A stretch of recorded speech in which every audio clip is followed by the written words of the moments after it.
Motor vehicle RTA मीरपुखा जी मुजुर्माना गिफ़्त जे करे नवकोट जे मरकज़ी bus stand खां हलंदड़ टिनि ज़िलनि जे शहरनि मीरपुखा, जुडो, नवकोट, हैदराबाद, मिठी रोड्स ते हलंदड़ खटारा ऐं खस्ता हाल मुसाफ़िर गाॾियूं हलायूं पियूं वञनि ऐं ट्रांसपोर्ट मालकान खस्ता हाल गाॾियुनि में माण्हुनि जी ज़िंदगियुनि सां खेॾे रहिया आहिनि। 30-35 बंदों को लेके चल रही है, जान से खेल रही हैं लोगों के। ना तो इनके पास ब्रेक है ना कोई बात। अभी कुछ टाइम पहले की बात है, इनके टायर ही सही नहीं होते, बहुत बुरे हालात हैं। नवकोट खां मुख़्तलिफ़ रूट्स ते हलंदड़ 100 खां वधीक मुसाफ़िर कोचुनि ऐं बसुनि जा पार्ट्स ऐं टायर इंतिहाई कमज़ोर हुअण सबबि हादसा रोज़ जो महमूल बणियल आहिनि।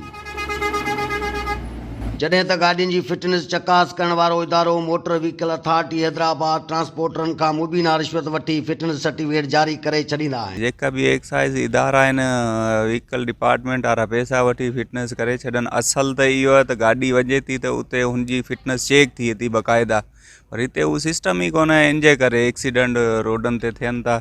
नवकोट ऐं ॿियनि शहरनि जे रूट्स ते हलंदड़ खटारा गाॾियुनि में मुसाफ़िरनि जी जानियुनि जी परवाह करण बग़ैर जानवरनि वांगुरु भरियो थो वञे। ज़रूरत इन ॻाल्हि जी आहे त सूबाई वज़ीर ट्रांसपोर्ट खे घुर्जे त राशि अफ़सरान ख़िलाफ़ कार्रवाई करे इंसानी जानियुनि खे ज़ाया थियण खां बचायो वञे। कैमरा टीम सां गॾु अब्दुल मजीद चांडियो, सिंध टीवी न्यूज़, नवकोट।